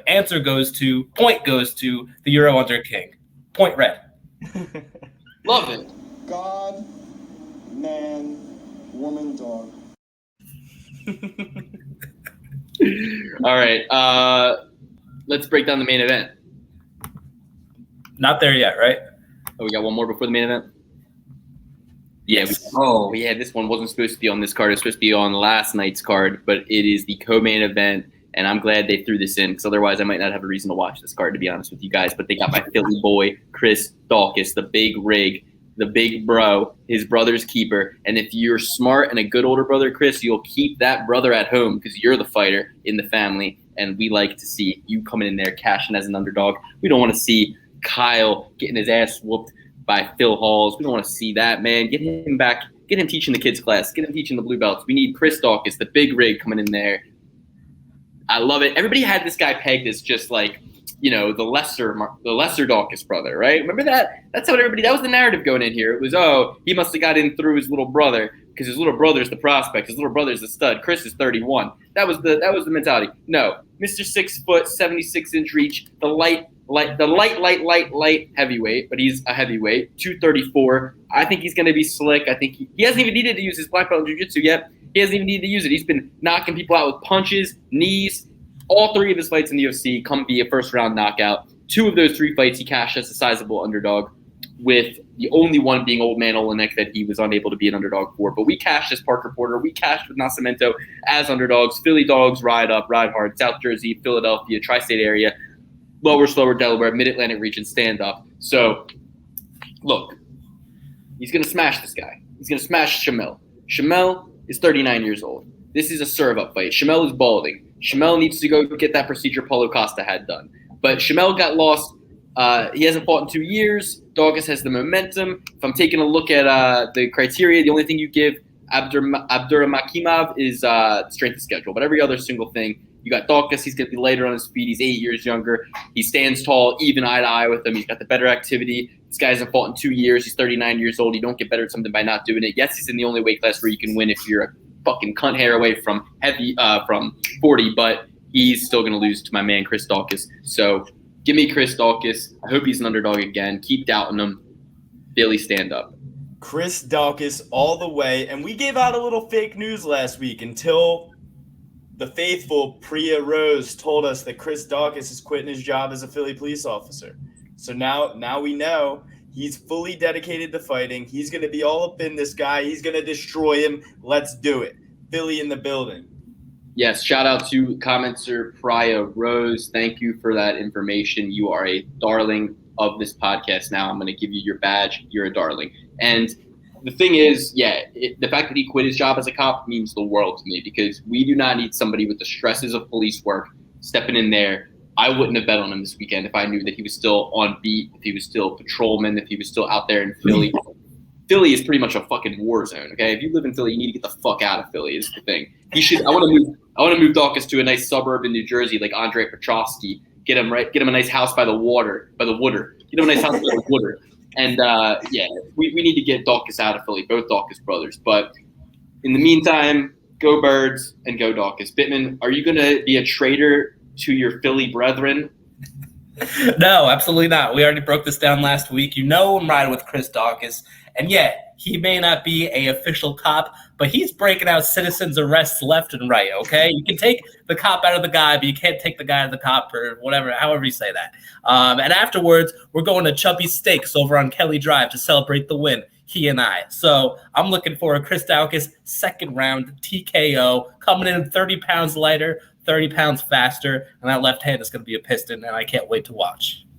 So you've picked against Chris Daukaus in how many of his 3 UFC fights? None. Maybe one. Maybe one. Yes, I've made mistakes. All I can do now is apologize and move on. I don't know what. Guys, okay. Can I just? Yes, please. All I can say is I've made mistakes. Whoa. I have made mistakes, but I have atoned for them. I did pick him his last fight. I'm picking him for this one. And like I said, we're riding out to Chubby Steaks on Kelly Drive. Meet us there. After party. Right. It's that time, everybody. It is the time for the main event breakdown. This is the moment we've all been waiting for. This is the main event. The fight that we came here to see, the fight that is going to get the people on their feet, the fight. Be the good one, the one that shreds, the one that shreds. And yes, it's a little bit of a lackluster main event. Does it shred? It shreds pretty hard. It's 2 strikers. We got that. And we got Sean Strickland, who's coming off some street beef with one Mr. Guy who does jiu-jitsu out of our group. Sanchez. What's it? Orlando Sanchez. We got that little street beef going, getting some dust kicked up around Sean Strickland's name. But I think Sean Strickland is gonna walk right into a knockout. I think he gets knocked out. I think you take Uriah Hall by knockout. Yes, he's the older man, but to me, Sean's all piss and vinegar. He likes the fight. He likes the fire. And Mr. Hall is happy to oblige. He broke Weidman's leg on purpose. He knows how to do that technique. That's a traditional leg breaking technique. He did it on purpose. He wanted that outcome to happen. And hey, don't apologize, Uriah. You got in there and you got out without throwing a single strike. You should be proud of that. That is like winning a game of Warzone without firing a single bullet. It can be done, but it's very hard to do. That's like a pacifist move. He won a fight without throwing a single strike. Think about that. The negative karma does not lie with Uriah Hall. It lies with Chris Weidman. At the end of the day, Weidman was trying to kick him. That is an aggression. That is aggressive. And trying to do that, you try to kick somebody, you get your leg broken. I ain't gonna cry for you. I ain't gonna shed a tear. I didn't do this stuff. This is not. So he learned that technique from Steven Seagal. Don't go around kicking people. It's a little Aikido. I mean, I can see where you're coming from for sure. Uriah Hall is streaking. He's surging. He's finally becoming that guy who we saw do the crazy spinning wheel kick on the Ultimate Fighter house. I mean, he's always been nice, knocking out Gegard Mousasi, but everybody said that was just a lucky fluke. Oh, man. Yeah, I'm going to go Sean Strickland here. I just think he has a more diverse skill set, and although he is mostly a boxer, he has a lot more to his game that is unseen. But don't try to wrist lock him. He will not like that one bit. That wasn't a wrist lock. It was like a shoulder. It was like what John Jones did to Glover Teixeira. Oh. Kind of. So John kind of ripped his bicep. This is more of like a shoulder kind of like your infraspinatus or something, Yeah. Okay. But that's a good point though. It's like his jiu-jitsu's that bad. Like he's getting submitted twice on the feet. How's your They don't say the feet is my ocean and everyone else is a can't swim and I'm a shark. They say the ground is the water and I'm a shark and most people can't swim. You weren't even on the ground. That guy tapped you out twice. That's an ADCC world champion. ADCC takes place on the ground. It starts on the feet. No one has ever won an ADC championship from the feet. I saw Craig Jones hit a flying triangle, I believe. Okay, but when the guy tapped, was the guy still flying, or did he use the triangle to bring him to the ground? Yeah. I No, think his back was off the ground, but I think it was because he was holding the leg. I think I have seen some videos of a guy going and grabbing the gi, and the guy pulls the wrist in and does the wrist lock real quick, and he taps the tap pretty much seconds into the match, which is a standing submission. But that's not at the highest level, man. That's at these early prelims where they let any Tom, Dick, or Harry enter. They pull a fucking name from the audience, let them come down and fucking try it out.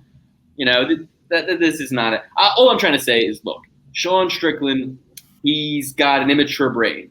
Like, he's always saying in these interviews, he's always like saying stuff that is just like very aggressive and stuff like that. And you could tell, like, that whole scene, you're getting a glimpse into this guy's world, right? It's like what they say. You walk around, the world smells like dog shit, check your shoes.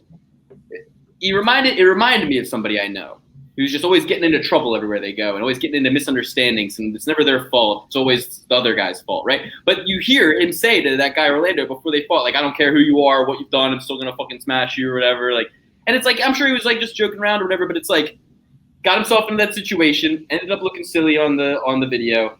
I thought it was still, you know what I mean, good for the fight, the building of it and stuff, but like, what's going on here? You're preparing for Uriah Hall. Why are you even getting in there with this guy, this ADCC guy or whatever? You know what I'm saying? Like, you should be preparing for a guy who's Tiger Schulman's striker. Uriah Hall's not going to fucking grapple you. Very true. But Sean Strickland is going to want to strike with Uriah Hall. He's going to walk right into the fucking blades, baby. He's going to walk right into the wood chipper. Now, granted, the criteria pick, Sean Strickland's 7 years younger. Sean Strickland has the better activity. Sean Strickland has the better strength of schedule. He beat Brandon Allen, who looked so superior against Puolani Soriello. So it's like the criteria pick is Strickland. I'm just going with Hall. What? Puna Soriello. Puna Lele. I bet you guys don't even know what Puna Lele means. It means flying flower, also known as a butterfly. Oh, shit. In a line. Yes, it does. Yes, it does. What is it? What's the word? Puna Lele. Is that even his name? That's his name, Puna Haley. I thought it was like Punahane. You're being disrespectful right now. I'm going to shut you down. You shut down. All right. So, all right. That's again. What's your pick? I'm going with Uriah Hall. Okay, I'm very much swayed by you. I keep messing that up by you now as he switches it up, Luke. I like how, you know, you can't be a hothead going into a karate match. It's the antithesis of karate. So I feel like he's just going to walked into some sort of spinning kick that Uriah Hall is going to set up. And Uriah Hall is very quietly been on a hell of a run here. 4 fights in a row that he's won. I think he mixed up his camp. He's down at Fortis, right? Am I correct in that? Down in Texas. So, yeah, I just love the camp switch. Love the win streak he's on. And he's just quietly building this up to being a title challenger over at 185. Cooler minds prevail in this one. I'm going to go with Uriah Hall. All right. So, Alex, you know, you're picking Sean Strickland. I mean, I just feel like when, like, Sean Strickland, like, which one of his most recent wins really motivated you to think that he could beat a guy like Uriah Hall? Brandon Allen. Okay. I mean, Brandon Allen isn't the caliber of striker as Uriah Hall, but I think that Sean Strickland's just got something about him. Yeah. Uriah Hall looks good for 37, though. That's the thing. And when you look, it says, like, that he's making yams, dude. Actually, he's only 36. He's only 36. And in the middleweight division, you know, and my thing is this. He really hasn't had, like, a real fight since the Shoeface split decision win 2 years ago, because the Anderson Silva fight, that's an exhibition match at the end of the day. Like, when you're fighting the guy who's 40 years old, I think Anderson Silva was 44 at the time. Let's see. How old was he? I just clicked. It's loaded. But bottom line is, you know, he beat Anderson Silva, made it way harder than it needed to be for himself, and then he breaks Weidman's leg. So you can't even really count those 2 fights. Yeah, Silva's 40-6, dude. So it's like he fought a 46-year-old and then he didn't even throw a punch in the Weidman fight. So it's like we can't really give Uriah Hall, like, it's the same thing I said about Honey Yaya, honestly. Same exact thing I said about Honey Yaya. It's just that he's at a bigger weight class, and Sean Strickland's not any spring chicken himself, nor is Sean Strickland like some explosive, athletic young guy. His fighting style isn't super grapple heavy. It's not like Sean Strickland has a visible strength that is going to be really, like, detrimental for a guy like Uriah Hall. Because Uriah Hall, like, if you were taking on, let's say we're talking about the lightweight division, right? And you got a guy, or not even lightweight division, but like a guy like, you know, I'm trying to think of a good example here, and I'm struggling, but like one of these new breeds, like Sean Brady, right? A young stud who's got a grapple heavy game. You send him in there with a 37-year-old at any weight class, a guy with that kind of style, yeah, he's gonna get a win because he's gonna be able to just out, like, over 15 minutes, that style is going to be like a fucking tsunami, just overtaking you. But when you're talking about a striker who's not, like, super explosive, athletic, Sean Strickland's like a guy, you know, he's not like a super great athlete for the division. So I don't know. I think that this is a good fight for Mickey Gall would be a good fight against Uriah Hall right now, the way his style, right? Because he's got enough striking to not get knocked out. All right. Just no way. Go home. He's 172. He's 172. I don't even know what I'm saying. I'm high on Gall right now. Oh my gosh, I can tell. Neil Magny matters. Gotta remember Neil Magny matters always. That's a t-shirt. All right. Well, guys, we had a great time watching last week's card, mixing it up in the Discord. We have close to 100 people in this Discord now, and every week it's just me and Greg arguing. So why don't you guys talk a little bit more to drown out some of this one-on-one conversation. Me and Greg can just fucking text each other. I can just DM him, you know what I mean? And but you guys join in. I know, don't feel intimidated. If you've never talked in the Discord before, it's a faceless kind of thing. We don't really know who anybody is. Between everybody's name on YouTube comments and then their different name on Discord and then their different name on Instagram and then their actual name, I don't know who the fuck anybody is, all right? So just join the Discord, say whatever you want, chop it up in there, and I promise I won't ban anybody ever again, okay? Yeah, don't be afraid to talk shit. I don't care if Flying Panda 7 calls me a fat idiot. Totally fine. Bring it. It's awesome. We love it. So Look, Pat, here's the deal. So yeah, say whatever you want. Coast guys. We're East Coast guys. You can call us out. It's all good. And also, but also keep it friendly, keep it non-toxic. The main thing that I want is us to support each other's, picks and bets. Understand, guys, it's not about we're trying to pursue the perfect parlay. I was thinking, I want to offer this to you guys here live on this podcast real quick before we go. Why don't we, the three of us, since we're always pursuing the perfect parlay and we're doing these plus 10,000, plus 20,000 fucking lottery ticket parlays, why don't we take $100 and put it to the side and the three of us just do a last man standing contest with that $100? But we have to, put a certain amount into play each week. It doesn't need to be the whole $100, but you got to bet, at least maybe 10% of the bankroll every week or something like that. I'd like further details on that, but I'm intrigued. All right.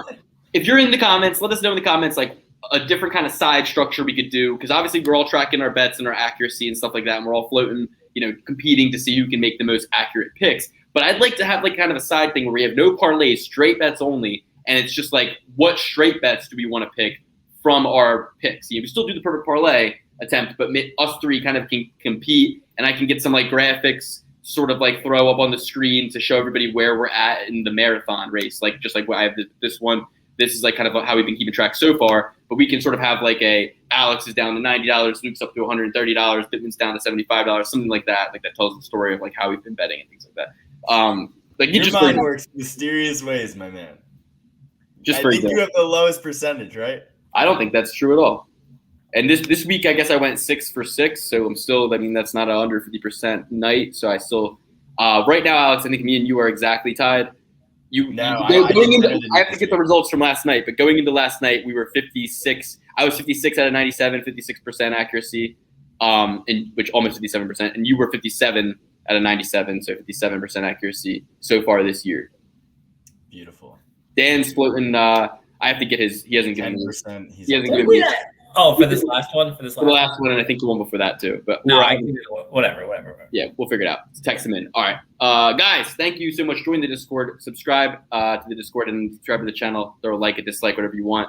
And follow us on Twitter and Instagram at Triple Certified, at PPP Certified. Alex is at EuroWonderKing on Instagram. And, Twitter is brand new. We just made a Twitter. I don't really like Twitter. We're going to build that up, but go ahead and follow us there. And keep an eye out for Friday. We'll drop another After the Weigh-Ins episode, looking to get another guest, make it 3 good guests in a row. We had Clint, we had James Lynch. Peep those episodes because we talk about a lot of stuff outside of just those picks, especially at the end of the James Lynch episode. So go take a look at it. It's definitely worth more. We talk about the Anderson Silva, Logan Paul fight, shit like that. So enjoy. And we wanted to get these picks out to you guys super early this week. Let us know if you have any comments, constructive criticisms, directions you'd like us to take the show. Guest ideas, we're open to it. So thank you very much, boys. Love you guys. Love you all. We have 30 followers to go till 500. Let's try to get that by the end of August. We got 1 week. We want friends on this show. We're building a community, but we also want soldiers. And as soldiers, as your commander, I'm telling you right now, we need these 30 subscribers by the end of the month. That's an order. Over now. All right. I like it. I like this new Commander Dan. Take care, guys.